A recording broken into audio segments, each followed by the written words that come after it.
My name is William Micklem. I'm a Fellow of the British Horse Society, and the Micklem bridle features throughout my best-selling manual, the complete horse riding manual published by Dorling Kindersley. This gives it special credibility and recognition. Without doubt, the Micklem bridle is both loved by trainers and loved by horses, and is a very desirable product for all segments of the market. The Micklem bridle has been an extraordinary success story since winning the Beta Innovation Award in 2008. In many retail outlets, it now outsells traditional bridles. It is in use in all equestrian activities at all levels, from dressage to racing, and is used by both elite riders such as William Fox Pitt, Rodrigo Pessoa and Andrew Nicholson, and by thousands of pleasure riders who recognise it as an outstanding product that stands for comfort and efficiency. So the Micklem bridle comes in two main versions: the competition bridle, which is just used as a bridle, and the multi-bridle, which is used as a bridle in exactly the same way, but you can also lunge from it, or you can use it as a bitless bridle. All the bridles come in brown or in black, and we have four sizes, ranging up from the pony to the small horse, to the standard horse, and then to the large horse. So we can fit every size of head. I use an Egbert snaffle most of all, but you can also use a three-ring snaffle, as you can see on the horse here, where there is some gag effect. It is also possible to use all the standard pellams and have a whole variety of bits, all the different types of snaffles. There are just a few bits which have extended sides to them, which would be difficult to fit. But the vast majority of horses go in snaffles or pellams or three-ring snaffles, so we do have a bridle that will suit the vast majority of ponies and horses. So the Micklem bridle is terrific for retraining horses, but even better if you start your young horses off in a Micklem bridle.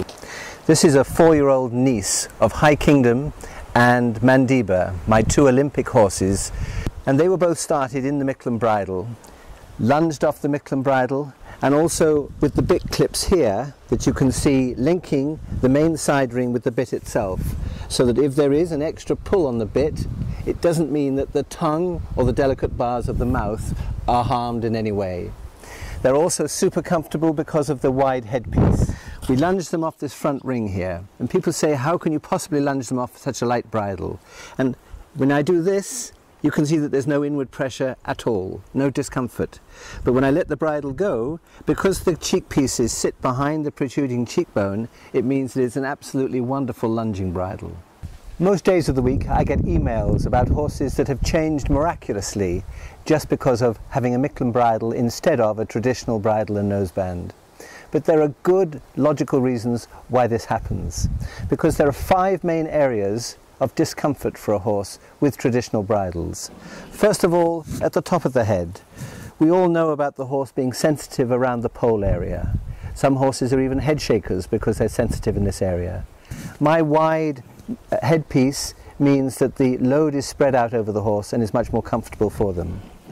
Second main area of discomfort is with people who use low drop nosebands.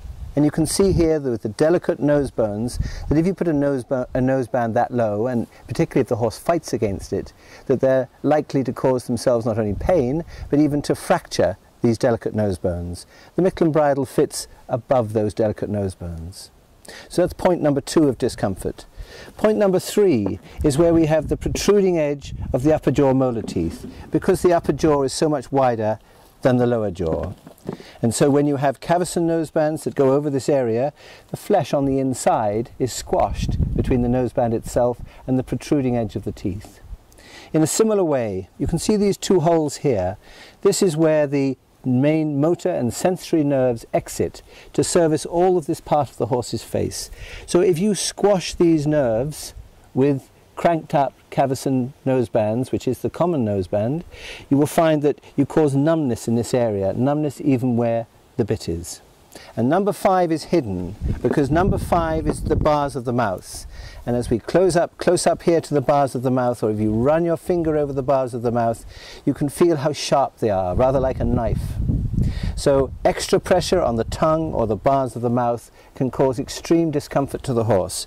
And this is the reason why the most popular bit that people use is a 3-ring snaffle, because a 3-ring snaffle acts like a gag and brings the bit up in the mouth as opposed to back on the tongue. Assembling the bridle, dead easy. Take the headpiece with the bigger protrusion facing back towards the withers, and then attach the brow band in the normal way. Then the nose piece and the cheek pieces attach to those 2 hanging straps, so that we are left with the bridle just like this.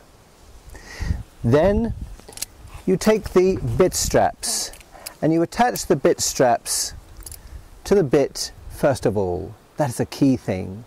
And you have the buckle on the outside and facing up. Fitting the bridle is very easy. You make sure that the side cheek pieces are behind the protruding cheekbone, and then you fit it almost as high as possible underneath the cheekbone, so that there's a good hand's breadth between the top of the nostril and the nose piece itself.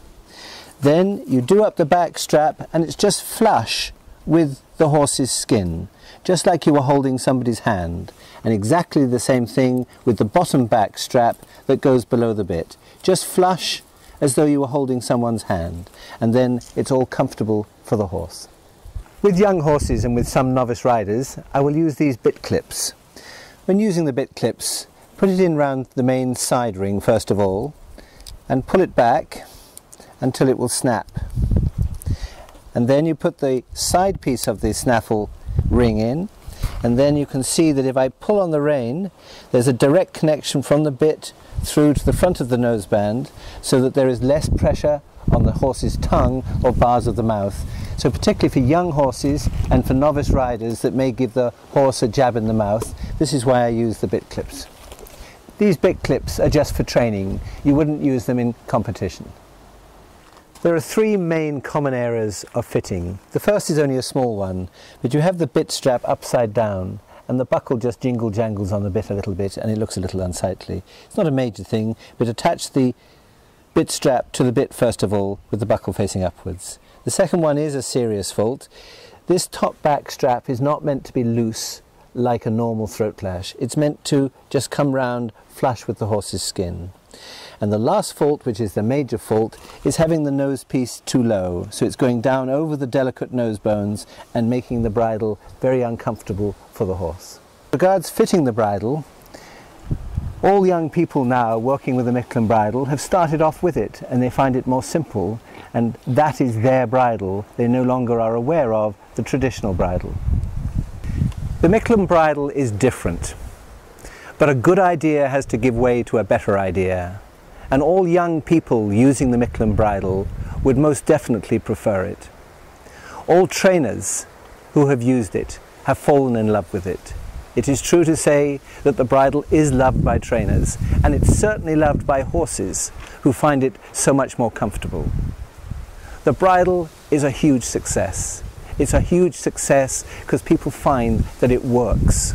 One has to be brave enough to accept a different shape, but it's the brave people who win through at the end.